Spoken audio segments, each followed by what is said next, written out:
this is a big moment for you. You're a local kid. Our studio, for those that don't know, is in downtown Manhattan on the Lower West Side. You're a Jersey kid. So here we go. Madison Square Garden, November 12th. It's on, and you're going to be fighting in your backyard. How's juiced up? But you got to be beyond pumped up for this. Yeah, I'm fired up for this. New York obviously wasn't sanctioned until this year. So, I was one of the first guys to go up to Albany with the UFC and, lobby, try to get a sanction. And, every year they were saying, people ask me, it's going to happen. I'm like, oh, it's happening this year. It's happening this year. And, at the end, I was like, man, I don't know if it's going to happen. Well, how many years were you trying? 7? Was it that long? Since 6, like 7? 2010, 2011. Yeah, Yeah, it's been a while. Yeah. So, Yeah. Wow. Did you guys ever think it would ever happen? Because I mean, in the beginning, I thought for sure. I'm like, there's no reason why it wouldn't. It made no sense. And then when it stopped, every year, time and time out, said no. I was like, I don't know. I hope I don't miss this boat. I hope it doesn't happen before I'm out of the game. And here we are, November 12th, and we get it done. what's the law? I mean, we know what UFC has become nationally. I mean, it's such a popular and growing sport. But in New York, what's the fandom like here? Is it as big as it seems like it should be? Because there's so many sports here, obviously. Yeah, what's the fan it's huge. like? It's huge. It's so huge. There's Renzo Gracie is one of the biggest jiu-jitsu MMA schools in the world, and it's right across the street from Madison Square Garden. And there's several in New York itself. So the fans are definitely going to come out in droves, I think, for this one. I think it should sell out pretty quickly. Hey, we got a lot to hit. Some other big names on the card. Obviously, your fight. We'll get to it all. This hour of the show brought to you by Wendy's. Big news here. Wendy's 4 for $4 meal. Let you choose between a junior bacon cheeseburger or a crispy chicken BLT. And it's served with 4 nuggets, small fries, and a drink. Just $4 at all participating Wendy's for a limited time. So you've got local ties. Our buddy Chris Weidman from Long Island, which is probably 40-ish miles from where the Garden is. He's fighting, and he said there was a female that is from the PA, New Jersey area too, right? Caitlin Kukajin. She's a teammate of mine. She'll be fighting. I think she might be opening up the card. So, all right. Yeah, she trains in Hoboken and Jersey, all throughout Jersey, so in New York as well. Now, this is a big deal to a lot of the fighters, right? And I know Dana White was in the studio here earlier with Gio and Jones and doing the local a radio station, WFAN, but they just added Conor McGregor and Alvarez to the ticket as well. So this has become a big deal. So is it an honor for the guys to be in this New York ticket? Yeah, the first one at the Garden. I mean, the Garden's the most famous arena in the world. I mean, Ali Frazier was here. Boxers will always talk about fighting here, and now MMA guys are gonna get a chance to make our own history in the building. Do you remember? Do you have a first Garden memory? Was it a Nick game, maybe old school wrestling? First time you went to Garden, you remember? My first Garden was I think '98, the Goodwill Games, wrestling. Oh, wow! It was actually in the amphitheater though, but I got to watch USA wrestle Iran and Russia. So that was cool. And then the 2001 or 3 maybe World Championships. Who were you rooting for, Iran versus Russia? Can they both knock the hell out of each other and then not get up? I mean, can we say that? I guess we did. Frankie Edgar with us here in studio. You know what I was always curious, and we've had so many of the fighters roll through, and I don't need to run down the names. People that listen to our show know that we definitely give UFC love. Got a great relationship with you guys. You treat us well. We treat you well. We'd like to think. I've never asked this question, and I don't know that it's a riveting question, but I'm curious. Somebody like Steph Curry, he's on the Warriors. They go to play the Dallas Mavericks. They stay at a hotel.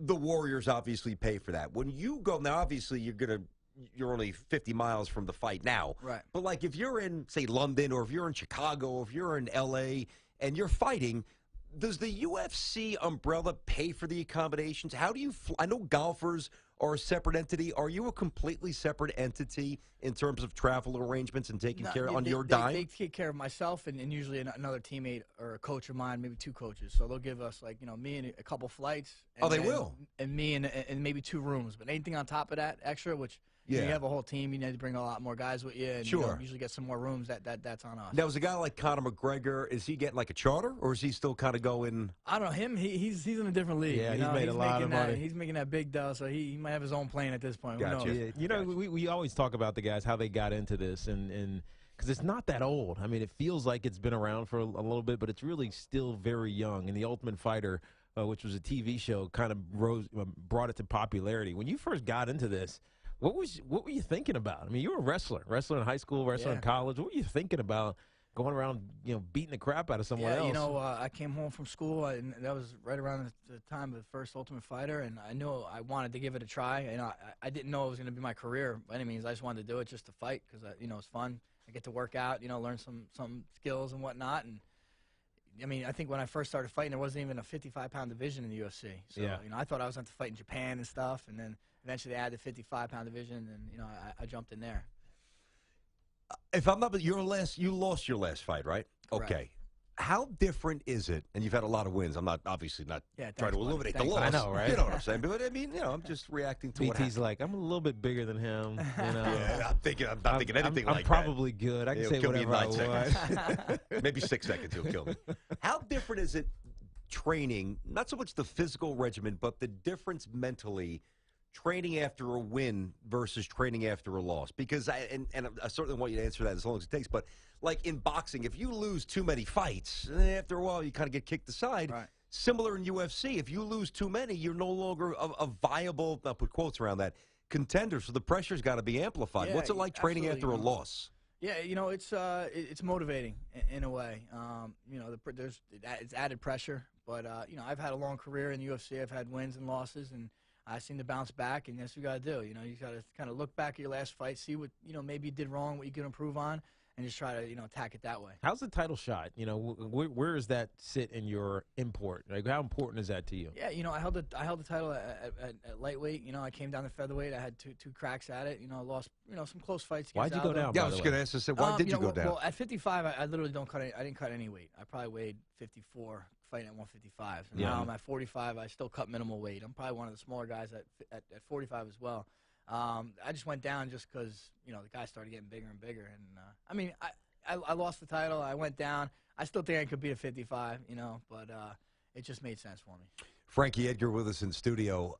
You mentioned videotape and try to come back and bounce back from a loss. But even, coming off a win, you want to sustain that and look at what you do well and pull things out of footage to apply for the next fight.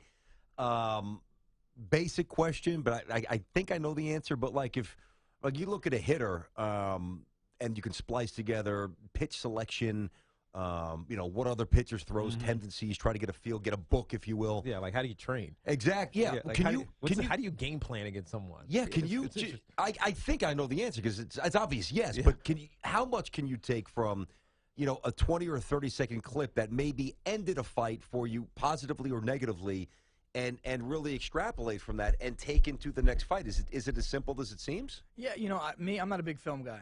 You're not a big film guy? No, I'm not. Even my own fights, I barely watch. Wow. And my opponents, I'll watch when my coach forces me to. Okay. But my coach, he's a huge film guy. He watches film all day and night and texts me in the middle of the night telling me, we got to do this, got to do that, send me clips. And then I let him kind of decipher on what we need to work on.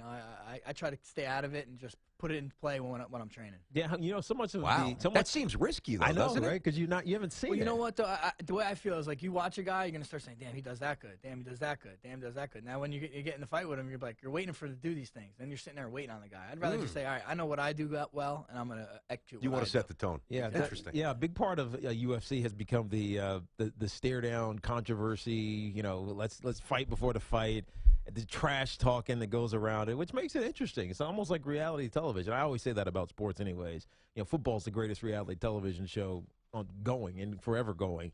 UFC has become that to an extent as well. Is that part of your game, or are you just kind of, I'm going to get in, you know who I am, yeah, and it's going to happen. happen. But you can see the trend is going. And I was just saying outside, talking to someone out there, saying it's like a soap opera, These backstories kind of make the fights compelling. They make them interesting, and I get it. And you see what Conor McGregor's doing, and he's definitely making a name for himself. He's making a lot of money because of it, and you got to just kind of try to ride those coattails and find your niche. Don't you almost have to do it, even if you're faking it, just to get interest around you? I mean, because the purses that like what Conor makes, it's enormous because everybody's paying attention. Don't you have to kind of fake it? I think you have to a little bit. You got to promote as much as you can, but sometimes it takes both guys to I see. egg at each other. If you guys quiet, there's only so much you can do. Yeah, you're barking at the wall. Exactly, and I'm not one to really talk trash. I'm kind of old school. I always thought let your actions speak for yourselves, and that's kind of how I try to approach it. But if someone's gonna bark at me, I'm gonna bark back. You gotta. Frankie Edgar with us here in studio. Did you see CM Punk's fight? I did. What'd you think? I just think he was in there. Probably just didn't belong in there. Yeah. Not yet, at least. You know, it's tough enough. Yeah, how hard is that? I mean, it's got to be. It's tough enough getting in there. Never mind being 37 years old, never having any background in martial arts. I give him credit, man, because he did he even wrestle?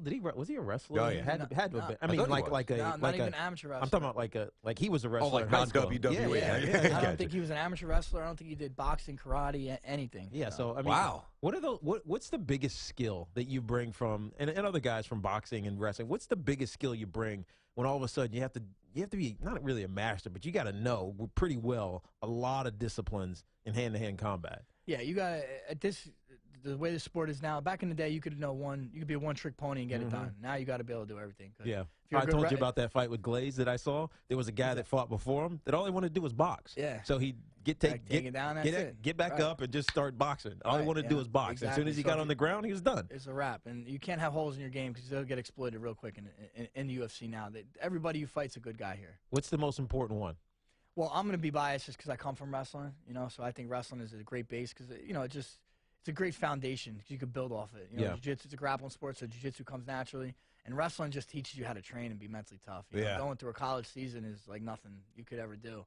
And it gets you ready for the fight game. I told you I wrestled when I was in middle school. I was I was skinny as hell. I was about 130-something pounds. But I was in unbelievable shape. I remember wrestling is just off the charts. Running around the closed room, putting my nose under the door, trying to get fresh air. Keep them in. Teach you how to suffer, and you got to suffer in the sport. You know? It's true. But wrestling doesn't seem fun. Like you watch the varsity basketball player where he's got the warm ups, he does a couple finger rolls, he's got the cheerleaders looking at him. Baseball, you can kind of strut. Wrestling, it's like all business, man. Wrestling practice isn't fun, but the matches are fun. Yeah. You go stick a guy in front of the crowd, you get all hyped up. That's definitely fun. Yeah. How does it work with tickets? Frankie Edgar is with us in studio. We're coming up November 12th, UFC. First fight in New York at the Garden, the only place to have it. I'm sure eventually it'll branch to Barclays and some other spots for sure. This is going to get sold out quick. No doubt. Yeah. Tickets. I mean, when Tiki used to play for the Giants, he actually had a suite when he started making some money, and his whole family would go in a suite. I mean, how many tickets you have to? How many of you boys are coming? It's got to be huge. I got people been hitting me up left and right for tickets. I'm telling them to hit up Ticketmaster. That's what I'm telling them. Now I got to cover my family and some of my teammates and friends and whatnot. But yeah, it's tough. This is the first time in a very long time that I'm fighting close to home, so I'm definitely getting hassled.